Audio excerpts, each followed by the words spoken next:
But I will study regarding crystalline solids. Crystalline solids. लिखिए एक आध line. The solids having a long range regularity in the arrangement of atoms, molecules or ions. बड़ा वो solid जिनमें regularity होती है, discipline होता है, एटम की अरेंजमेंट में रेगुलरिटी होती है. They are called crystalline solids. मेरी तरफ देखो. क्रिस्टलाइन सॉलिड्स के मेल्टिंग और बॉइलिंग पॉइंट्स शार्प होते हैं. जैसे आइस एक क्रिस्टलाइन सॉलिड है, तो आइस का मेल्टिंग पॉइंट बोलो 0 डिग्री सेल्सियस. अगर आप आइस को गर्म करें, बड़ा जब टेम्परेचर 0 होगा तो आइस मेल्ट होना शुरू हो जाएगी, और जब तक सारी आइस मेल्ट नहीं होती ना, टेम्परेचर 0 ही रहेगा, टेम्परेचर चेंज नहीं होगा. लेकिन अगर मैं यही एग्जांपल ग्लास के बारे में बोलूं, तो ग्लास का मेल्टिंग पॉइंट शार्प नहीं होता. मान लो सपोज ग्लास 50 पे मेल्ट करना शुरू होता है, तो बच्चे 50 से लेकर 60 तक वो मेल्ट ही करता रहेगा. उसका कोई हिस्सा 50 पर, कोई 51 पर, कोई 52 पर, कोई 53 पर, कोई 54 पर मेल्ट करेगा. ग्लास का मेल्टिंग पॉइंट शार्प नहीं होगा, रेंज में होगा. जबकि डायमंड का मेल्टिंग पॉइंट या आइस का मेल्टिंग पॉइंट या सोडियम क्लोराइड का मेल्टिंग पॉइंट शार्प होगा. तो क्रिस्टलाइन सॉलिड्स क्रिस्टल के बने होते हैं, उनमें लॉन्ग रेंज रेगुलरिटी होती है, रेगुलर अरेंजमेंट होती है एटम्स, मॉलिक्यूल्स या आयंस की. उनका मेल्टिंग पॉइंट शार्प होता है. Again I will say crystalline solids are made up of crystals. तो हम स्टडी करेंगे क्रिस्टल्स के बारे में, लेकिन उससे पहले आपको बता दूं क्रिस्टलाइन सॉलिड बेसिकली 4 तरह के होते हैं. लिखिए. Crystalline solids are of 4 types.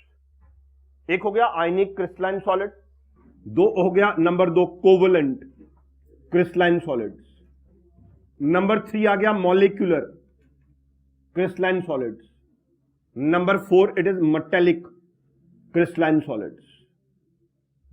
Crystalline solids on the basis of binding forces there are 4 types. देखो सबसे पहले जो कॉमन है आयनिक सॉलिड्स, एग्जांपल है sodium chloride, potassium bromide, calcium fluoride, सब आयनिक क्रिस्टलाइन सॉलिड है. तो दिस आयनिक क्रिस्टलाइन सॉलिड जैसे sodium chloride, it is made up of sodium ions and chloride ions, जो एक रेगुलर अरेंजमेंट में arrange होते हैं.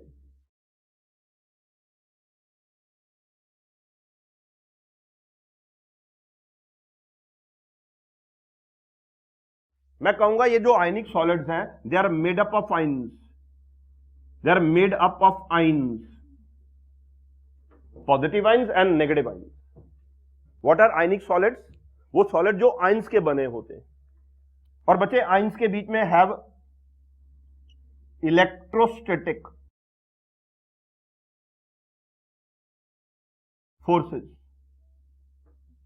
एज बाइंडिंग फोर्सेस, जिसे आप आयनिक बॉन्ड भी बोल सकते हैं. एक जो पॉजिटिव आयन है, देखो उसके आगे पीछे नेगेटिव आयंस होंगे, और जो नेगेटिव आयन है उसके आगे पीछे पॉजिटिव आयंस होंगे. और बच्चे पॉजिटिव और नेगेटिव आयंस के बीच की जो अट्रैक्शन है, that is electrostatic bond, electrostatic force, ionic bond. They are held up because of ionic bond. और शायद आप जानते हैं ionic bond very strong bond, तो इनके बीच में बड़ी स्ट्रांग फोर्सेस होती है. Ionic solids are made up of ions. And what are the binding forces? Ionic bonds are the binding forces. अगर मैं आपसे बोलूं इनकी प्रॉपर्टीज, तो बताओ सोडियम क्लोराइड को दिमाग में रख के, सोडियम क्लोराइड हार्ड है या सॉफ्ट है? हार्ड है, क्योंकि आयनिक बॉन्ड स्ट्रांग बॉन्ड होता है. लिखिए आगे नेक्स्ट प्रॉपर्टी. लिखिए hard with high melting and boiling point, comma low vapour pressure, comma soluble in water, comma insoluble in organic solvents, and good conductor in molten and aqueous state.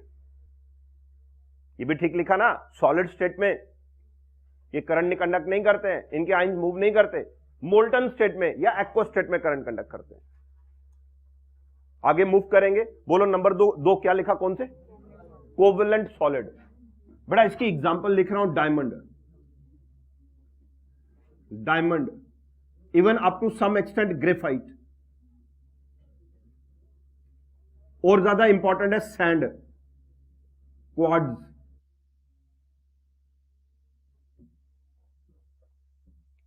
Diamond और sand बड़ी common example.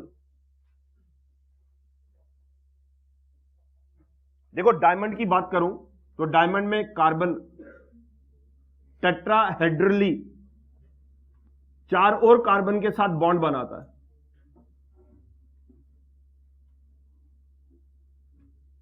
ऐसा ही है ना कुछ structure diamond का। ऐसे solid का एक और नाम होता है कोवेलेंट नेटवर्क सॉलिड, क्योंकि इनमें कोवेलेंट बॉन्ड्स का नेटवर्क होता है,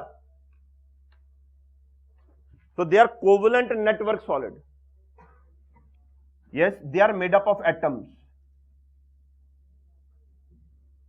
ये लिखा ना मेड अप ऑफ एटम्स, यहां लिखा मेड अप ऑफ एटम्स। ये था आइंस, वो आ गया एटम्स। और क्या बताएंगे, एटम्स के बीच में यहां कौन सा बॉन्ड है? यहां बाइंडिंग फोर्स जो है इलेक्ट्रोस्टैटिक फोर्स है, और इस केस में बाइंडिंग फोर्स कोवेलेंट बॉन्ड है। Covalent bond is the binding force, और क्योंकि हर डायरेक्शन में नेटवर्क है कोवेलेंट बॉन्ड का, बहुत स्ट्रांग बॉन्डिंग है, तो प्रॉपर्टीज बोल सकते हैं आप डायमंड को दिमाग में रख के या सैंड को दिमाग में रख के। बताओ सॉफ्ट या hard? Melting points, high melting points लिख सकते हैं अब आप। फिर लिखिए hard, comma high melting and boiling points, low vapour pressure, insoluble in water as well as organic solvents, bad conductors. बच्चे ग्रेफाइट 100% कोवेलेंट नहीं होता, इसमें एक कार्बन अनबॉन्डेड रह जाता है, एक कार्बन के पास फ्री इलेक्ट्रॉन रह जाता है। उस फ्री इलेक्ट्रॉन की वजह से वो कार्बन जो कोवेलेंट बॉन्ड नहीं बना रहा, उसकी वजह से करंट कंडक्ट कर पाता है। सो 100% pure covalent, that is diamond. चलिए आगे चलते हैं, मॉलिक्यूलर सॉलिड। ये तो मुझे एग्जांपल से बताना पड़ेगा पहले आपको। हाँ बेटा, बोर्ड पर देखना, मॉलिक्यूलर सॉलिड ये समझना आपने। अच्छा, इस रूम के अंदर ऑक्सीजन भी है, नाइट्रोजन भी है और कार्बन डाइऑक्साइड भी है, तीनों गैसेस हैं। आपने कभी ना कभी पढ़ा होगा, अगर हम इन गैसेस को कूल और कंप्रेस करें, अगर हम इन गैसेस को कूल और सबसे पहले ये लिक्विड बनाते हैं, गैस मॉलिक्यूल, और बच्चे और कूल और कंप्रेस करें तो ये सॉलिड भी बना सकते हैं। ये जो कार्बन डाइऑक्साइड का सॉलिड है उसे आप ड्राई आइस बोलते हैं, है ना। ऑक्सीजन को भी आप सॉलिडिफाई कर सकते हैं, नाइट्रोजन को भी आप सॉलिडिफाई कर सकते हैं, बहुत ठंडा करेंगे और कंप्रेस करेंगे। हाँ देखो बेटा, ये रहा ऑक्सीजन मॉलिक्यूल का सॉलिड, ऑक्सीजन का ये जो सॉलिड होगा ना, इसमें बच्चे ये ऑक्सीजन के मॉलिक्यूल्स हैं। ये क्या ड्रॉ कर रहा हूं मैं, बोलो, O2। अब मुझे बताओ, ये जो मॉलिक्यूलर सॉलिड है ये किसका बना हुआ है? मॉलिक्यूल का। और ये जो मॉलिक्यूल्स है ना, इनके बीच में वैन डर वाल फोर्स, बोलो ये कौन सी force? Physical force, weak force, van der Waals force. तभी तो आपको कूल और कंप्रेस करना पड़ा, ताकि वैन डर वाल फोर्स अपना काम अट्रैक्शन का कर पाए। ये तो बहुत वीक फोर्स होती है। तो ऐसा स्ट्रक्चर होगा मॉलिक्यूलर सॉलिड का। बताओ ये हार्ड होंगे या सॉफ्ट होंगे? हाँ, इसकी एग्जांपल आप अपने दिमाग में ना रख सकते हैं, वैक्स। वैक्स एक मॉलिक्यूलर सॉलिड है, ठीक है ना। तो लिख देता हूं यहां पे एग्जांपल, वैक्स, नेफ्थलीन, कपड़े में डालते हैं हम कई बार नेफ्थलीन बॉल। आपने देखा कभी नेफ्थलीन बॉल व्हाइट कलर का? इधर देखो बेटा, उसका साइज टाइम के साथ बढ़ता है या कम हो जाता है? क्यों? उसके बीच में इतने वीक बॉन्ड है कि वो सीधा सॉलिड से वेपर में कन्वर्ट होता रहता है, सब्लिमेट है, उसके बॉन्ड इतने वीक हैं, बता रहा है उसकी बॉन्डिंग फोर्सेस वीक है, ठीक है ना। सो ऑल सॉलिडिफाइड गैसेस और बच्चे डायग्राम बनाना चाहे तो ये बना सकते हैं, जैसे मैंने बताया ऑक्सीजन के मॉलिक्यूल, बीच में वैन डर वाल फोर्स, ठीक है ना, और ये शो करना अपने वैन डर वाल फोर्स या फिजिकल फोर्स लिख सकते हैं कोई भी। मॉलिक्यूल्स के बीच में जो फोर्स है that is when der Waals force, जो कि मॉलिक्यूल्स को ज्वाइन कर रही है। अब बच्चे वैक्स को दिमाग में रख के आप प्रॉपर्टीज लिख सकते हैं।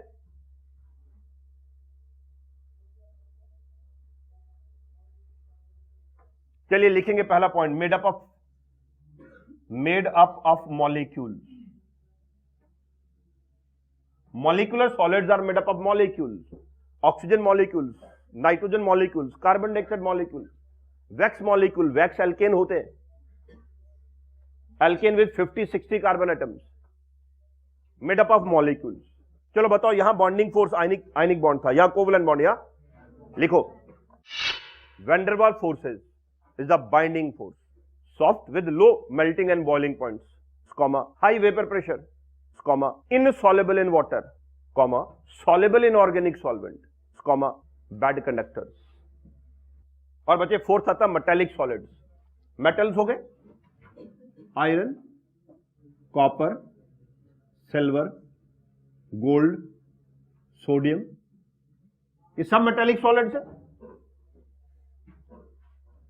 जिनके अंदर मेटेलिक बॉन्ड होता है। और मेटेलिक बॉन्ड, इसका इलेक्ट्रॉन गैस मॉडल कुछ इस तरह से,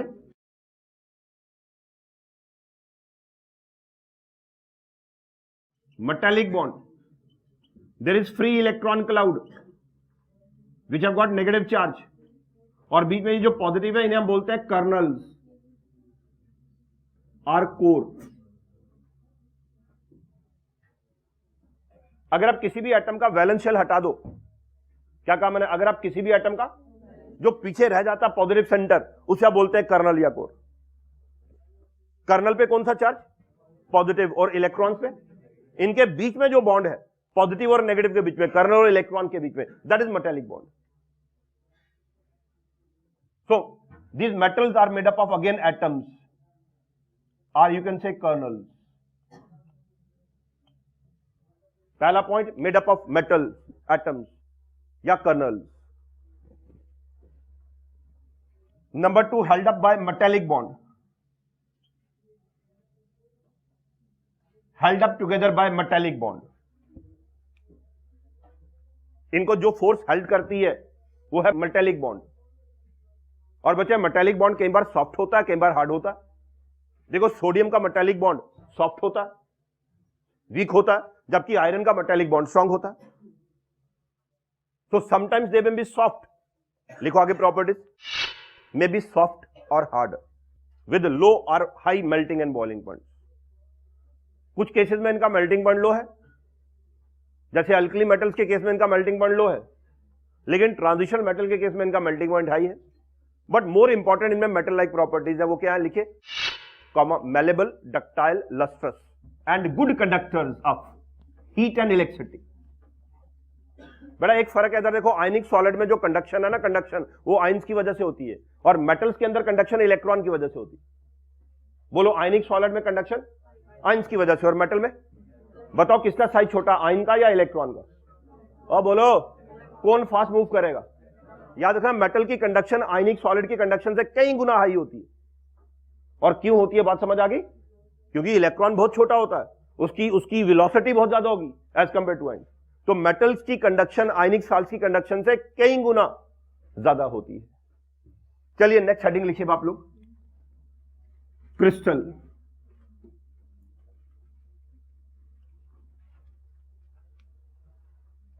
एक लाइन लिखेंगे, a geometrical arrangement of atoms, molecules और आयन्स।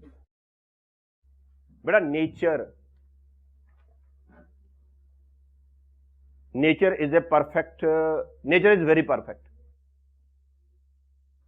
हमने जो भी परफेक्शन थोड़ी बहुत सीखी है वो तो नेचर से ही सीखी है। बेटा हम जब घर बनाते हैं ना, कोशिश करते हैं कमरा सिमेट्रिकल बने, या तो स्क्वायर बने या रेक्टेंगुलर बने, है ना। दीवार टेढ़ी मेढ़ी तो बनाते नहीं हम।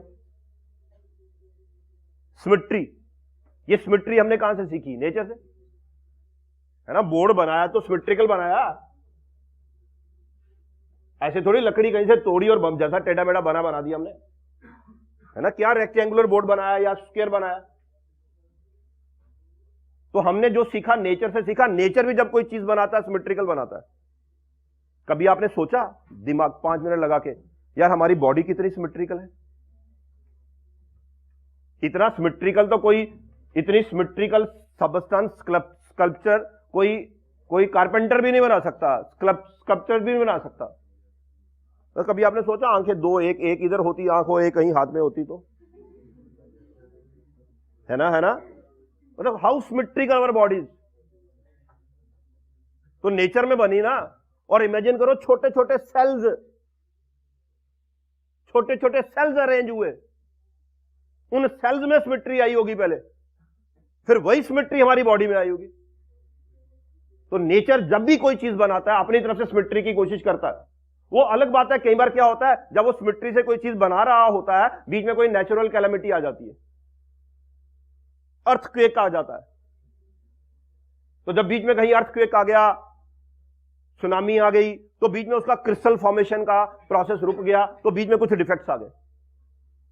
अदरवाइज नॉर्मल सिचुएशन में वो अपनी तरफ से हर सबस्टेंस जो है ना बनाता है, छोटा सा पत्थर भी बनाता है, वो क्रिस्टल भी बनाता, तो परफेक्ट ज्योमेट्रिकल बनाता है।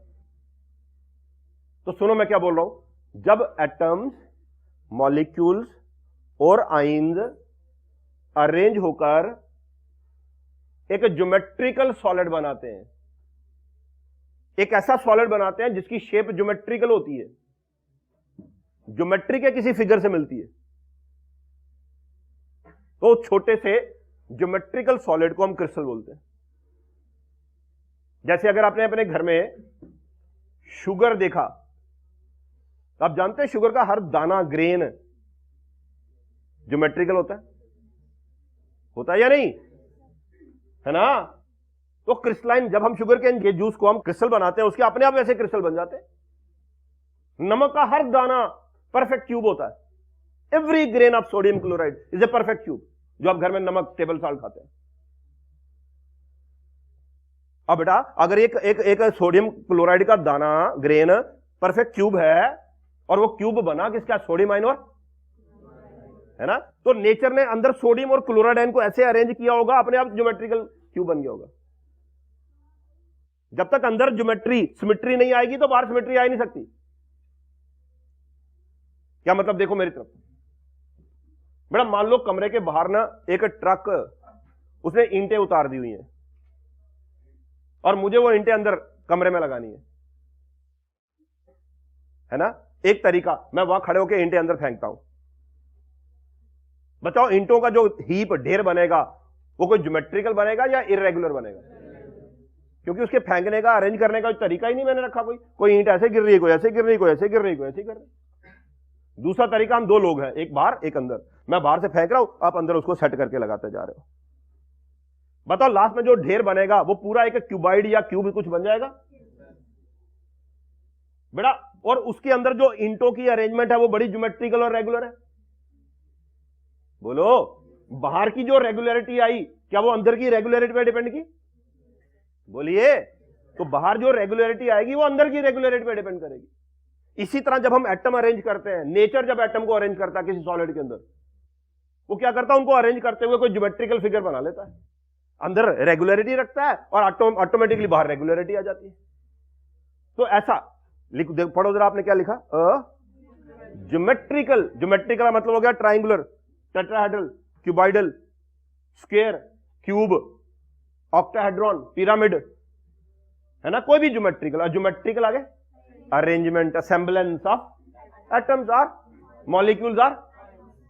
जब एटम, मॉलिक्यूल, आयन, बच्चे अरेंज होकर अपने आप एक ज्योमेट्रिकल फिगर बना लेते हैं, उस ज्योमेट्रिकल फिगर को हम क्रिस्टल बोलते हैं।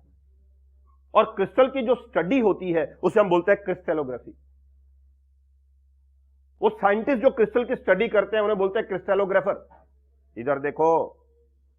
और बच्चे जैसे कि डॉक्टर हमारा एक्सरे एक्सरे देखकर बता लेता भाई रिब्स की पोजीशन क्या है, कौन सी रिब फ्रैक्चर्ड है, आर्गन नॉर्मल है या एबनॉर्मल है। उसी तरह एक क्रिस्टलोग्राफर क्या करता है, क्रिस्टल का एक्सरे लेता है, क्रिस्टल के हर फेस में से उसका एक्सरे लेता है, और क्रिस्टलोग्राफ को उसके एक्सरे को देखकर वो समझ आता है इस क्रिस्टल के अंदर एटम की अरेंजमेंट क्या है। एक क्रिस्टल के अंदर एटम की अरेंजमेंट क्रिस्टलोग्राफर समझ आता है, कैसे, क्रिस्टल का एक्सरे लेकर। ठीक है ना। जैसे देखो ये एटम मैंने बड़ा कर दिया, एटम है, एटम आपको दिख सके, एक एटम, दो एटम, ठीक है, तीन, चार एटम, कितने एटम बोलो, 4,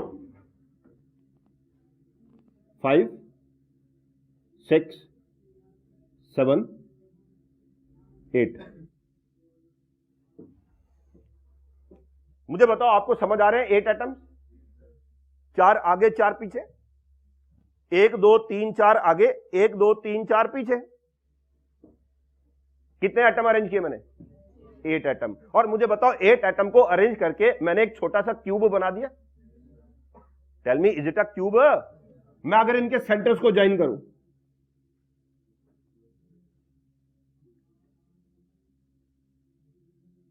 हाँ बच्चे बताना, एक क्यूब सा बन गया या नहीं, ज्योमेट्रिकल फिगर बन गया।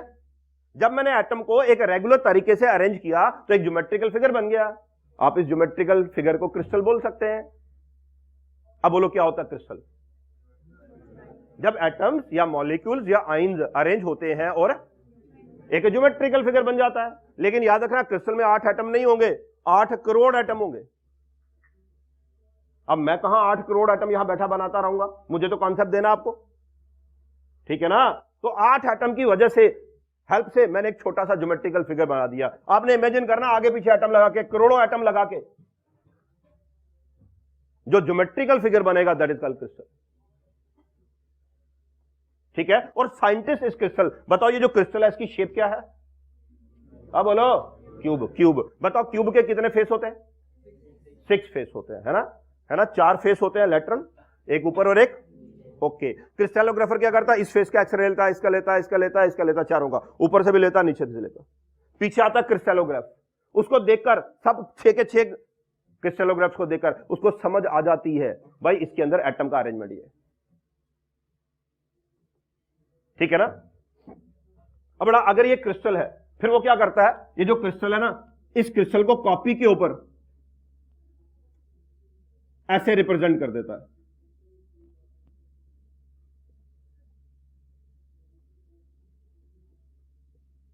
ये बच्चे क्रिस्टल है मान लो, फिर वो क्या करता है, इस क्रिस्टल को ऐसे रिप्रेजेंट कर देता है कॉपी के ऊपर। बोलो बोलो ये क्या? क्रिस्टल, सच का क्रिस्टल। और ये क्रिस्टल का सिंबल। बताओ इसे देखकर हमें ये अरेंजमेंट समझ आ जाती?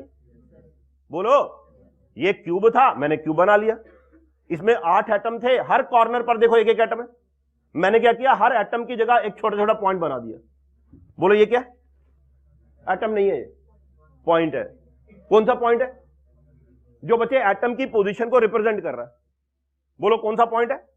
आपने अपने दिमाग में देखना इसको है, लेकिन समझना यह कि यहां इतने बड़े बड़े एटम है। इसे देखकर समझना ये आपने, एक्चुअल में ये है ये, लेकिन ऐसे ड्राइंग करते करते बड़ा टाइम लगता है। और मेरे जैसे कई लोगों की ड्राइंग अच्छी भी नहीं होती। और ये सोचो अगर हजारों एटम होंगे तो मैं यहां बनाता रहूंगा हजारों एटम, तो इतना कंफ्यूज हो जाएगा, स्ट्रक्चर समझ ही नहीं आएगा। तो हम क्या करते हैं, एटम को, बड़े बड़े एटम को छोटे छोटे पॉइंट से रिप्रेजेंट कर देते हैं। और ये पॉइंट्स वाली रिप्रेजेंटेशन ऐसे हम बोलते हैं क्रिस्टल लैटिस। ये क्रिस्टल और ये, अब बोलो क्रिस्टल लैटिस क्या होता है? हाँ सिंपल लैंग्वेज में मेरी तरफ देखो, इधर देखो, एक क्रिस्टल ले लो, ये मेरे हाथ में क्रिस्टल, एटम हटा दो, उनकी जगह पॉइंट लगा दो, जहां जहां एटम थे उनके सेंटर में पॉइंट लगा दो। अब हवा में जो पॉइंट्स का अरेंजमेंट आ गया, एटम को रिप्लेस करके पॉइंट लगाने पर जो पॉइंट्स का अरेंजमेंट आ गया, उसे आप बोलेंगे क्रिस्टल लैटिस। इंग्लिश में it is a 3 dimensional arrangement of points in space. It is 3 dimensional arrangement of points in which represent the position of atoms in A crystal. बात समझ आ गई? विच रिप्रेजेंट द, लिखो crystal lattice, 3 dimensional arrangement of points which represent the position of atoms in A crystal. For example,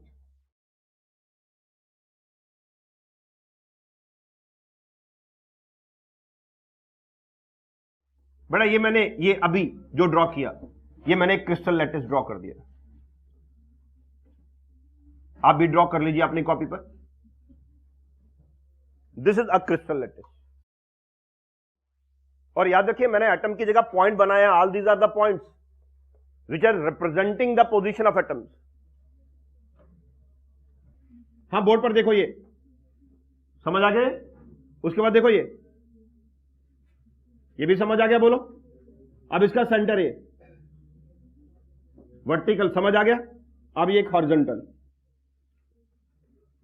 उसके बाद हर point जहां जहां intersect कर रहा है वहां पे एक गोल गोल पॉइंट बना दिया। बोलो बोर्ड पर देखकर, ये क्या ड्रॉ किया मैंने? और बोलो ना यहां पर क्रिस्टल। बेटा डिक्शनरी में देखे ना, लैटिस का मतलब होता पॉइंट्स। इसे lattice, lattice means arrangement of points. अच्छा बताओ, बोलो ये क्या है? ये पॉइंट। कौन सा पॉइंट? जो एटम की पोजीशन को, यहां इतना बड़ा एटम है, मैंने उस एटम की पोजीशन को पॉइंट से रिप्रेजेंट किया। रुको बेटा, क्या आपको दिख रहा है ये क्यूब है? पूरे का पूरा जरा चेक करो, क्यूब है ये? देखो ना, इसकी लेंथ, इसकी ब्रेड्थ और इसकी हाइट ऑलमोस्ट सब बराबर है। बोलो इसके कितने फेस? आपको समझ आना चाहिए ये हर फेस पे आगे पीछे ऊपर नीचे कॉन्टिन्यूज है। मैंने पूरा क्रिस्टल नहीं ड्रॉ किया, उसका एक हिस्सा ड्रॉ कर दिया, लेकिन ये सफिशिएंट है। इसको देखने से मुझे बाकी अरेंजमेंट समझ आ जाती है। बाकी अरेंजमेंट भी ऐसे इधर कॉन्टिन्यूज करना, इधर भी, ऊपर भी, नीचे भी, आगे भी और पीछे भी, क्योंकि हर क्रिस्टल के अंदर हजारों करोड़ों लाखों एटम्स होते हैं। बोलो क्या कहा मैंने? It is continuous on all the sides. बोलो ना, इट इज कॉन्टिन्यूस ऑन। आपने इमेजिन करना है ये हर साइड पे कॉन्टिन्यूस है। ठीक है, इधर देखो, इधर इधर। अब इसका एक छोटा सा पार्ट जो है ना, उसको मैं थोड़ा सा डार्क कर रहा हूं। बोर्ड पर देखो, देखा आपने एक छोटा सा क्यूब? और देखो, और मुझे बताओ इस पूरे स्ट्रक्चर में ऐसे छोटे कितने क्यूब है ना? 4। अगर बेटा पीछे, अगर मैं आपको सारा स्ट्रक्चर नहीं सिर्फ एक क्यूब बताता, सिर्फ ये वाला क्यूब, बताओ इस क्यूब को आगे पीछे ऊपर नीचे उलट के क्या पूरा स्ट्रक्चर बना लेते? बोलो। तो इस छोटे क्यूब को हम यूनिट सेल बोलते हैं। क्या बोलते हैं? मेरी तरफ देखो, पूरी डेफिनेशन। पूरे क्रिस्टल लैटिस का एक छोटा सा हिस्सा जिसको एक्स एक्सिस पर, वाई एक्सिस पर और जेड एक्सिस पर घुमाने पर आप पूरे का पूरा स्ट्रक्चर क्रिएट कर सकते हैं। That small part is called unit cell. जैसे अगर दीवार क्रिस्टल है तो ब्रिक एक यूनिट सेल है। ब्रिक्स को उलट पुलट करके आप पूरी दीवार क्रिएट कर सकते हैं। लिखो छोटी सी definition, unit cell, a small part of crystal lattice which by repeating in all the possible planes can generate the whole crystal lattice. आप भी अपनी कॉपी पे मार्क कर सकते हैं यूनिट सेल को। No, this small part is called unit cell. और ये जो आपके सामने फिगर है, इसमें 4 यूनिट सेल। याद देखो, यूनिट सेल कभी अकेला नहीं होता, वो पूरे क्रिस्टल का एक हिस्सा होता है। इतना छोटा और कंप्लीट हिस्सा जिसको रिपीट करने से आप पूरा क्रिस्टल लैटिस जनरेट कर पाए।